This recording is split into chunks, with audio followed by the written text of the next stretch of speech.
నమస్తే, welcome to our channel. నేను భానుశ్రీ. ఇక బెట్టింగ్ యాప్స్ వ్యవహారంలో కూడా పలు కీలక పరిణామాలు అయితే చోటు చేసుకుంటాయని చెప్పాలి. ఇక ఏదైతే మనం గతంలో చూస్తే కనుక బెట్టింగ్ యాప్స్ ఎవరైతే ప్రమోట్ చేస్తున్నారో యూట్యూబ్కి సంబంధించినటువంటి ఇన్ఫ్లుయెన్స్ కావచ్చు, ఇన్స్టాగ్రామ్ ఇన్ఫ్లుయెన్సర్స్ కావచ్చు, ఇలా పేర్లు చెప్పుకుంటే చాలామంది ఉన్నారు. అయితే మనం ప్రధానంగా మాట్లాడుకోవాల్సింది విష్ణుప్రియ. ఏదైతే వాళ్ళ మీద కేసులు అయితే నమోదయ్యాయి, వాళ్ళకు నోటీసులు కూడా ఇచ్చారు పంజగుట్ట పోలీసులు. ఇక టేస్టీ తేజ కావచ్చు, అదేవిధంగా విష్ణుప్రియ కావచ్చు, కిరణ్ గౌడ్ కావచ్చు, వీళ్ళ ముగ్గురికి ఆల్రెడీ పోలీసులు అయితే నోటీసులు ఇచ్చినప్పటికీ ఇక వాళ్ళల్లో టేస్టీ తేజ అయితే హాజరవడం జరిగింది. ఇక పంజగుట్ట పోలీసులు టేస్టీ తేజను కూడా అసలు ఈ బెట్టింగ్ యాప్స్లో ఎందుకని మీరు ఇలాంటి పనులు ఎందుకు చేస్తున్నారు, అంటే ప్రజలని ఎందుకు తప్పుదోవ పట్టిస్తున్నారు, మీరు బెట్టింగ్ యాప్స్ సంబంధించి ఇది ఎందుకని బెట్టింగ్ యాప్స్ని ప్రమోట్ చేయడం, అసలు ఇది తెరపైకి తీసుకురావడం గల కారణం ఏంటంటూ కూడా దీనికి సంబంధించి పలు కీలక అంశాలను కూడా వెలికి తీసినటువంటి పరిస్థితి కూడా ఉంది. ఇక టేస్ట్ తేజన్ అయితే దాదాపుగా 3 గంటల పాటు కూడా విచారణ చేపట్టినట్టుగా కూడా మనకు తెలిసింది. ఇక దాని తర్వాత ఏదైతే విష్ణుప్రియకు సంబంధించి కూడా అయితే ఆవిడకు కూడా నోటీసులు ఇవ్వడం జరిగింది. వీళ్ళ ముగ్గురికి కూడా నోటీసులు ఇచ్చారు. మీరు విచారణకు హాజరు కావాల్సి ఉంటుంది, ఖచ్చితంగా మాకు విచారణలో మీరు దీనికి సంబంధించి పూర్తి డీటెయిల్స్ కూడా మాకు ఇవ్వాల్సి ఉంటుంది, అసలు ఎందుకు ఇలాంటి పనులు చేస్తున్నారు అనేది కూడా వివరణ ఇవ్వాల్సి ఉంటుందని పోలీసులు అయితే చెప్పడం జరిగింది. దానికి సంబంధించి టేస్టీ తేజ అయితే హాజరయ్యారు. టేస్టీ తేజని పక్కన పెడితే ఇక టేస్టీ తేజని చేసినటువంటి 3 గంటల విచారణలో చాలా విషయాలైతే తెలుసుకున్నట్టుగా తెలుస్తుంది. ఇక దీనికి సంబంధించి విష్ణుప్రియను కూడా హాజరు కావాలంటూ కూడా పేర్కొన్నారు. కానీ విష్ణుప్రియ మాత్రం అయితే శేఖర్ భాషతో కలిసి వివరణ కూడా ఇవ్వడం అయితే జరిగింది. ఇక నేను అంటే విచారణ వాయిదా వేసుకుందామని కావచ్చు, ఇక కొన్ని బిజీ షెడ్యూల్స్ వల్ల ఇక తను కూడా ఒక వివరణ అయితే ఇచ్చుకుంది. శేఖర్ భాషతో కలిసి కూడా కానిస్టేబుల్కి వివరణ ఇచ్చినట్టుగా కూడా పూర్తిగా అయితే తెలిసింది. ఇక వాళ్ళు కూడా ప్రస్తుతం విచారణకి అయితే రావాల్సిందంటూ కూడా పోలీసులు పేర్కొంటున్నారు. ఇక తాజాగా ప్రముఖ ప్రముఖులు కూడా బయటికి వచ్చినటువంటి పరిస్థితి. ప్రముఖ సెలబ్రిటీల మీద కూడా దాదాపుగా మియాపూర్ పోలీసులు 25 మంది సెలబ్రిటీల మీద కూడా కేసులు అయితే నమోదు చేశారు. దీంట్లో మనం మాట్లాడుకుంటే కనుక ఒక్కసారి మనం ఇక్కడ ఫొటోస్ చూసే ప్రయత్నం చేద్దాం. ఇక్కడ ప్రకాష్ రాజ్ ఉన్నారు, అదేవిధంగా మంచు లక్ష్మి గారు, రానా గారు ఉన్నారు, ఇక్కడ నిధి అగర్వాల్ కూడా కనిపిస్తోంది, ఇక విజయ్ దేవరకొండ. సో వీళ్ళ మీద ప్రముఖులు ఎవరైతే ఉన్నారో వీళ్ళతో పాటు మరో 25 మంది కూడా ఉన్నట్టుగా కూడా తెలుస్తోంది. ఇక వీళ్ళు ఎందుకని ఇంత మంచి సెలబ్రిటీ హోదాలో ఉన్నటువంటి వీళ్ళు ప్రజలకి ఏదైనా, ఎందుకంటే ఇప్పుడు మనం ప్రజలు చూస్తుంటే కనుక సెలబ్రిటీలు కావచ్చు, పెద్ద స్థానంలో ఉన్న వాళ్ళు, ఇక వాళ్ళకి అభిమానులు ఎవరైతే ఉంటారో వాళ్ళకి సంబంధించి ఎవరైనా అభిమానం కోసం ఏమైనా చేస్తారు, మనం చూస్తూనే ఉన్నాం. ఇప్పుడు మనం ఎన్నో ప్రోడక్ట్స్ సంబంధించి కావచ్చు, ఫుడ్కి సంబంధించి కూడా కావచ్చు, పెద్ద వాళ్ళతో ఎందుకని ప్రమోట్ చేయిస్తారంటే అది కొంచెం ప్రజలకి బాగా ఎక్కువ వెళ్తుంది. ఇక వాళ్ళ అభిమానులు ఏవైతే ఉంటారో వాళ్ళ హీరోయిన్కి సంబంధించినటువంటి అభిమానులు వాళ్ళు ఏది చెప్తే అది కూడా చేస్తారు అన్న ఒక ధోరణిలో కూడా సెలబ్రిటీస్తో కలిసి పలు ప్రమోషన్స్ కూడా చేయించుకున్న సందర్భాలు ఉన్నాయి, మనం చూస్తూనే ఉన్నాం. కానీ మీరు మంచి ఉద్దేశంతో మంచి పని చేకూరే విధంగా ప్రజల్లోకి వెళ్ళే విధంగా చేస్తే బాగుంటుంది. కానీ అసలు ఇట్లాంటి బెట్టింగ్ యాప్స్ వల్ల చాలా మంది కుటుంబాలు నష్టపోయాయి, అదేవిధంగా ఎన్నో కుటుంబాలు నష్టపోతూనే ఉన్నాయి, రోడ్డు మీద పడుతున్నారు.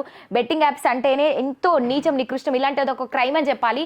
ఇలాంటివి మీరు ఎందుకు చేస్తున్నారంటూ కూడా ఇప్పటికే పోలీసులు విచారణలో చాలా మందిని ప్రశ్నించారు. ఇక చాలా ప్రశ్నలు కూడా వెలికి తీసినటువంటి పరిస్థితి ఉంది. అయినప్పటికీ ఒక సెలబ్రిటీ హోదాలో ఉన్నటువంటి వీళ్ళు ఎందుకని ఇట్లా బెట్టింగ్ యాప్స్ ని ప్రమోట్ చేస్తున్నారు, అసలు దీనిలో ఉద్దేశం ఏంటి, ప్రధాన ఉద్దేశం, దీనికి గల కారణాలు కూడా మీరు చెప్పాల్సి ఉంటుందంటూ కూడా ఇప్పటికే పోలీసులు పేర్కొనడం జరిగింది. ఇక వీళ్ళు కూడా ఖచ్చితంగా సమాధానం చెప్పాల్సి ఉంది. ఇక వీళ్ళకి కూడా నోటీసులు ఇవ్వడం జరిగింది. పంజగుట్ట పోలీసులు కావచ్చు, మియాపూర్ నుంచి కూడా వీళ్ళు ఖచ్చితంగా విచారణకు హాజరవ్వాల్సి ఉంటుంది. విచారణకు హాజరై అసలు ఖచ్చితంగా పోలీసులకు వివరణ అయితే ఇవ్వాల్సి ఉంటుందంటూ కూడా చెప్తున్నారు. ఒకవేళ రాని పక్షాన ఖచ్చితంగా వీళ్ళ మీద సీరియస్ యాక్షన్ అయితే తీసుకోబోతున్నట్టుగా పోలీసులు ఇప్పటికే వెల్లడించారు. ఇక వాళ్ళు సెలబ్రిటీస్ అవని ఇంకా ఏ హోదాలో ఉన్నా సరే, ఒక కలెక్టర్ తప్పు చేసినా సరే ఖచ్చితంగా పోలీసులు అరెస్ట్ చేసి తీసుకొస్తారు, విచారణ చేపడతారు, ఖచ్చితంగా విచారణ ఇవ్వాల్సి ఉంటుంది. ఒక పొలిటికల్ వేలో వెళ్ళినా, మనం ఎంటర్టైన్మెంట్కి సంబంధించి సెలబ్రిటీలను తీసుకున్నా, ఏదైనా కావచ్చు, తప్పు చేసామంటే శిక్ష మాత్రం తప్పదు అని కూడా పోలీసులు పలు సందర్భాల్లో చెప్తూనే ఉంటారు. న్యాయస్థానం ఎప్పుడు న్యాయం వైపే ఉంటుంది, ఖచ్చితంగా కట్టుబడాలంటూ కూడా ఎప్పుడు చెప్తూ ఉంటారు. అదే దానికి సంబంధించి ఇప్పుడు ఏదైతే సెలబ్రిటీలు ఇప్పుడు ఈ బెట్టింగ్ యాప్స్ని ప్రమోట్ చేస్తున్నారో, అనవసరంగా ప్రజల్ని తప్పుదోవ పట్టిస్తూ ప్రజల్ని దృష్టిని మళ్లిస్తూ వీళ్ళు కోట్లాది డబ్బులు సంపాదించుకోవడం కోసం ఒక అన్యాయమైనటువంటి, అసలు ఏమీ తెలియని అమాయక ప్రజల్ని ఎందుకు ఆడుకుంటారంటూ కూడా ఇప్పటికే చాలా వరకు న్యాయ వ్యవస్థ ప్రశ్నించింది. అయినప్పటికీ కూడా ఇలాంటి గతంలో కూడా చాలా సందర్భాలు చూసినాం. ఏదైతే యూట్యూబర్ అయినటువంటి ఎంతో ఫేమస్ అయినటువంటి హర్ష సాయి కూడా బెట్టింగ్ యాప్స్ని ప్రమోట్ చేయడం కావచ్చు, దానికి సంబంధించి కూడా హర్ష సాయిని కూడా పోలీసులు విచారించారు. గతంలో మనం చూసుకుంటే ఇలా చెప్పుకుంటూ పోతే చాలా మంది ఇన్ఫ్లుయెన్సర్స్ని విచారించారు, విచారణ చేపట్టారు. దాంట్లో చాలా ప్రశ్నలకు జవాబులు కూడా వెలికి తీసిన సందర్భం కూడా ఉంది. ఇక ఎవ్వరు తప్పు చేసినా మేము వదిలిపెట్టామంటూ కూడా న్యాయ వ్యవస్థ ఎప్పుడు చెప్తూ ఉంటుంది. ఇప్పుడు కూడా వీళ్ళ మీద అయితే మరి శిక్ష ఏ విధంగా ఉంటుందని చూడాలి. మరి వీళ్ళు విచారణ ఇస్తారా, విచారణ ఇచ్చి విచారణ తర్వాత ఏం జరగబోతుంది అన్నది కూడా దానికి సంబంధించి మనం పూర్తిగా ఇంకా తెలుసుకోవాల్సినటువంటి అవసరం ఉంది. ప్రస్తుతానికైతే వీళ్ళకి నోటీసులు ఇచ్చినట్టుగా తెలుస్తుంది. మరి వీళ్ళు పోలీసుల విచారణకు హాజరవుతారా లేదా అన్నది ఒక పెద్ద ప్రశ్నగా మారింది. ఎందుకంటే ఇక్కడ మనం చూసుకుంటే అందరూ చాలా పెద్ద పెద్ద సెలబ్రిటీసే ఉన్నారు.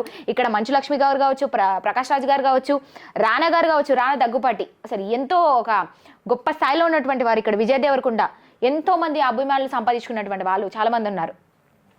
వీళ్ళు అంటే వాళ్ళ ఉద్దేశం ఏంటి అంటే మనం ఎంతో ఒక పెద్ద స్థాయిలో ఉన్నాం, మనం ఒక పెద్ద సెలబ్రిటీ, మనం ఏది చెప్పినా ప్రజలు పిచ్చోళ్ళలాగా చేస్తారన్నది వీళ్ళ ఆలోచనలా. అసలు వీళ్ళకి ఈ మాత్రం ఇంగిత జ్ఞానం ఉండదా అన్నది కూడా ఇప్పుడు పోలీసులు ప్రశ్నిస్తున్నటువంటి పరిస్థితి. ఎందుకంటే అందరిలో కూడా అదే ఆలోచన.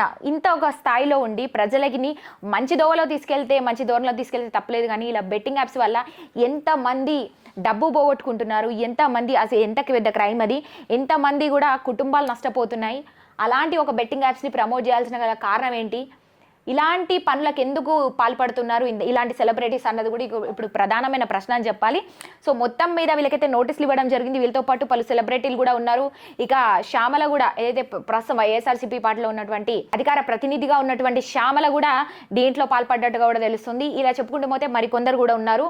సో వాళ్ళని కూడా బయటికి తీసుకొస్తాం అంటూ కూడా ఇప్పటికే నోటీసులు ఇచ్చారు. మరి వీళ్ళు ఏదైతే పోలీసుల ఆంక్షల మేరకి మళ్ళీ వీరు విచారణకు వస్తారా లేదా అన్నది కూడా ఇప్పుడు ఒక పెద్ద ప్రశ్నగానే, ఒక పెద్ద హైటెన్షన్గానే కనిపిస్తోంది. మరి వీళ్ళు విచారణకు వచ్చి వాళ్ళ తరపు వివరణ ఇస్తారా అన్నది కూడా తెలియాల్సి ఉంది. ఒకవేళ వీళ్ళు విచారణకి రాకపోతే కనుక వీళ్ళ మీద సీరియస్ యాక్షన్ తీసుకోబోతామంటూ కూడా ఇప్పటికే న్యాయ వ్యవస్థ కూడా చెప్పినటువంటి పరిస్థితి ఉంది. చూడాలి మరి ఏం జరగబోతుంది ఏంటన్నది. ఇక ఈ సెలబ్రిటీస్ అంశానికి వస్తే ఒక పెద్ద హైటెన్షన్ వాతావరణం ఏర్పడింది. వాళ్ళ అభిమానులు కావచ్చు, ఇక వాళ్ళకి సంబంధించి పూర్తి వివరాలు కూడా తెలియాల్సినటువంటి అవసరం ఉంది. ఇక ఈరోజు మరో 2 రోజుల్లో కూడా వీళ్ళకి సంబంధించి పూర్తి వివరాలు అయితే వెలువడతాయి. అయితే మరి వీళ్ళు విచారణ అనంతరం ఏం జరగబోతోంది, వీళ్ళ మీద సీరియస్గా ప్రస్తుతానికి కేసులు నమోదయ్యాయి. మరి దీని మీద ఎంత సీరియస్గా వెళ్తుంది హైకమాండ్ అన్నది కూడా చూడాల్సినటువంటి అవసరం ఉంది. ఇవన్నీ పక్కన పెడితే అసలు ఈ సెలబ్రిటీస్ పోలీస్ స్టేషన్కి వెళ్ళి పోలీసులకు వివరణ ఇస్తారా అన్నది కూడా పెద్ద ప్రశ్నగా మారింది. మరి వెళ్తారా, ఏం జరగబోతుంది అన్నది కూడా చూడాల్సినటువంటి అవసరం ఉందని చెప్పాలి. ఇక బెట్టింగ్ యాప్స్కి సంబంధించి కూడా ఇప్పటికే దాదాపుగా యూట్యూబర్లు అదేవిధంగా సెలబ్రిటీలతో సహా 25 మంది కూడా ఈ జాబితాలో ఉన్నట్టుగా తెలుస్తుంది. మరి వాళ్ళ మీద నమోదైనటువంటి కేసులు ఏంటో కూడా మనం చూద్దాం. ఇక బెట్టింగ్ యాప్స్లో కూడా టాప్ సెలబ్రిటీలు అయితే మనం ఇక్కడ స్క్రీన్లో చూడొచ్చు. ఇక సినీ నటులు అదేవిధంగా సోషల్ మీడియా ఇన్ఫ్లుయెన్సర్లపై కూడా కేసులు అయితే నమోదైనట్టుగా తెలుస్తోంది. ఇక దీంట్లో రానా దగ్గుపాటి, విజయ్ దేవరకొండ, ప్రకాష్ రాజ్, మంచు లక్ష్మి, నిధి అగర్వాల్ సహా 25 మంది కూడా యాంకర్లు కూడా ఉన్నారు. ముఖ్యంగా శ్రీముఖి, వర్షిని, సిరి హనుమంత్పై కూడా బెట్టింగ్ యాప్స్కి సంబంధించి కూడా కేసు నమోదైంది. ఇక వీళ్ళని కూడా అంటే ఇది బెట్టింగ్ యాప్స్ని ప్రోత్సహిస్తున్నారని కూడా దీనికి ప్రోత్సహిస్తున్నారని ఒక కారణం చేత కేసులు నమోదు చేసినట్టుగా పోలీసులు ఇప్పటికే వెల్లడించారు. అయితే మియాపూర్ పోలీసులు కేసులు నమోదు ఏదైతే చేశారో ఆ సెక్షన్ లేట్ కూడా నేను ఒక్కసారి మీకు వినిపించే ప్రయత్నం చేస్తాను. 318 subsection 4, 112 red with BNS act కింద సెక్షన్ 3 సబ్సెక్షన్ A4 కూడా నమోదైనట్టుగా తెలుస్తుంది. ఇక దీనికి సంబంధించి పూర్తి వివరాలు అయితే ఇక వెలుగులోకి రావాల్సినటువంటి అవసరం కూడా ఉంది. మరి వీళ్ళు ఇప్పుడు ఏదైతే వీళ్ళ మీద కేసులు నమోదయ్యాయో మరి ఇది సీరియస్గా తీసుకుంటారా? ఇలాంటి కేసులు ఏదంటే గతంలో చూసుకున్నప్పటికీ కూడా సెలబ్రిటీసే కావచ్చు, పొలిటీషియన్సే కావచ్చు, వాళ్ళ మీద కేసులు అనేది ఎప్పటికప్పుడు ఉంటూనే ఉంటాయి, కొత్త సెక్షన్లు అనేది వస్తూనే ఉంటాయి. కానీ అయినప్పటికీ కూడా చాలా అసలు పట్టించుకోకుండా ఇప్పుడు ఒక నార్మల్ పర్సన్ని చూసుకుంటే మనం గనక కేసు నమోదైందంటే అసలు ఎంత పెద్ద హైటెన్షన్ వాతావరణం ఏర్పడుతుంది అక్కడ అనేది మనం చూస్తూనే ఉంటాం. కానీ సెలబ్రిటీలో మాత్రం అలాంటిది ఎప్పుడు కూడా అలాంటి వాతావరణం కనిపించదు. చాలా లైట్గా, చాలా జోయల్గా తీసుకుంటారు వాళ్ళు.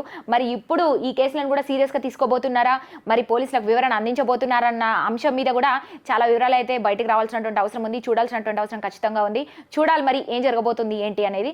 మరిన్ని అప్డేట్స్ కోసం చూస్తూనే ఉండండి సీఎం టుడే.